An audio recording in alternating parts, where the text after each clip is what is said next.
बहु पिपासु अस्ति, तथापि पिपासाकुलः अपि निवृत्य व्यूहरचनां विधाय, चतुर्मण्डलरचनां विहाय दौर्मनस्येन, अर्थात् दौर्मनस्येन इत्युक्ते किं वदामः, विषादेन। दौर्मनस्यं नाम विषादः, विषादेन दौर्मनस्यं नाम विषादः।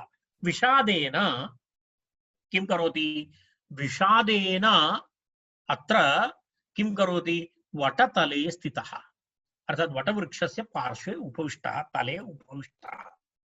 तर्हि कर्णकः वदति, अरे कर्णकाः भद्र भद्र आवयोः किं आवयोः भक्षितशेषः आहारो अस्ति एव, तत् किम् अनेन व्यापारेण।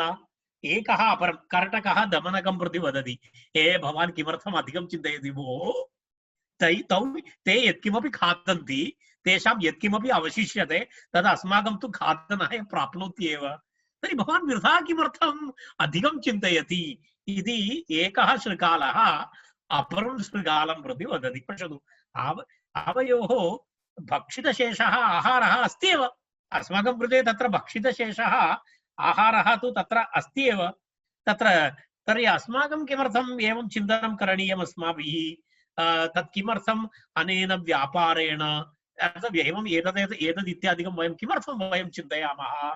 तर्हि दमनकः वदति, तर्हि दमनकः तत्र वदति, अरे अरे भवान् एवं किमर्थं चिन्तयति, तत् किं भवान् आहारार्थी केवलमेव, केवलं भोजनमेव, बहवः सन्ति लोके, केवलं भोजनमेव करणीयम् इति अस्ति, तर्हि तदेव तत्र पृच्छति, तत् किं भवान् आहारार्थी केवलं भवान् किम् इच्छति, केवलं भोजनमेव इच्छति, अन्यत् किमपि नास्ति वा, अन्यत् किमपि भवतः जीवने लक्ष्यं नास्ति वा इति प्रश्नः। दमनकः तत् किं भवान् आहारार्थी केवलमेव, तन्न युक्तम् इति। तत्र उक्तं च, तत्र किं वदति, इदानीम् इतः आरभ्य करटकदमनकयोः संवादः, अत्र बहवः विषयाः भवन्ति, सुभाषितानि भवन्ति, नीतिशास्त्राणि भवन्ति, वयं पश्यामः। उक्तं च, सुहृदाम् उपकारकारणात् द्विषतामप्यपकारकारणात् नृपसंश्रय इष्यते बुधैः जठरं को न विभर्ति केवलम् इति।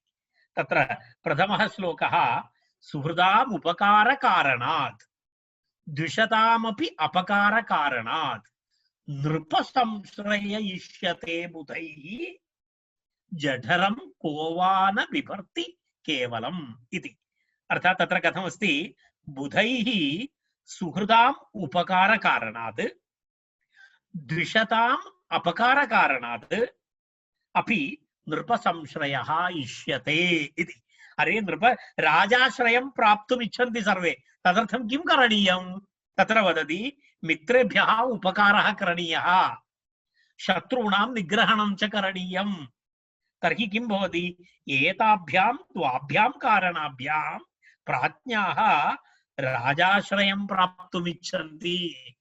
बुद्धिमान् जठरं को न विभर्ति केवलम्, अरे स्वस्य उदरपूरणं तु को वा न करोति, तदर्थं तु राजाश्रयस्य आवश्यकता का अस्ति इति। अर्थात् राज्ञः गुड् लिस्ट् मध्ये भवितव्यं चेत् एतत् सर्वं करणीयं। सुहृदाम् उपकारः करणीयः, द्विषताम् अपकारः करणीयः, एतेन किं भवति, राजाश्रयं प्राप्नोति इति वदति। तर्हि तेन किं भवति, तेन कः लाभः भवति, अरे तद् सः वदति, इतोपि तस्य विवरणं पश्यतु।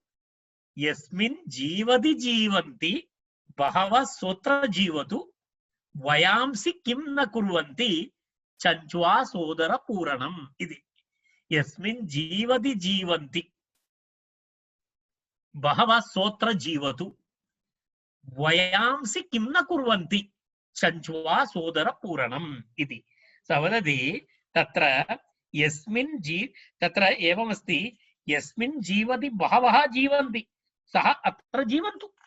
अरे बहवः अत्र जीवन्ति, यस्य जीवनस्य कारणात् बहवः अस्मिन् लोके सुखेन जीवन्ति, स जीवतु। तेन किम्, उदरपूरणमात्रेण जीवनं तु सर्वे कुर्वन्ति एव। तदेव वदति यदा यस्मिन् जीवति जीवन्ति बहवः सोऽत्र जीवतु। पुनः किमस्ति अग्रे वयांसि चञ्चुआ स्व उदरपूरणं न कुर्वन्ति किम्? अरे एवमस्ति, तत्र किमस्ति भो, तत्र किमपि नास्ति। काकः अपि चिराय जीवति, काकस्यापि जीवनं। वयांसि इति तत्र तत्र किं काकाः काकाः अपि किं न कुर्वन्ति? चञ्चुआ स्व उदरपूरणं कुर्वन्ति।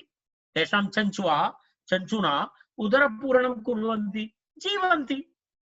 तेन कः लाभः? तादृशजीवनं जीवनं वा इति प्रश्नः। यदा केवलं भोजनं कृत्वा जीवनं वा इति यस्मिन् तत्तु जीवन्ति एव, न जीवति इति नास्ति।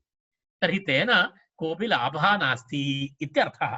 तेन अधिकलाभः नास्ति इति तस्य कथनस्य आशयः। तत्र किं वदति? तत्र वस्तुतः तत्र श्लोकद्वयम् अस्ति। तत्र अग्रिमः एकं श्लोकम् अहं त्यजामि। सामान्यतः समानार्थश्लोकः इति कृत्वा अहं केवलं द्वितीयं श्लोकं तत्र वदामि। एतमपि पश्यामि, एतं श्लोकं वयम् अग्रिमे वर्गे पश्यामः इति मन्ये। कारणम् इदानीम् अस्माकं 7:00 आगतः। आरम्भं करोति चेत् 5 निमेषाः भवति। अस्तु, वयम् अत्रैव तिष्ठामः। अग्रिमे रविवासरे 6:00 वयम् एतयोः संवादस्य अग्रिमभागं पश्यामः। भवान् इदानीं तत् रेकार्डिङ्ग्। धन्यवादः महोदयः। महोदयैः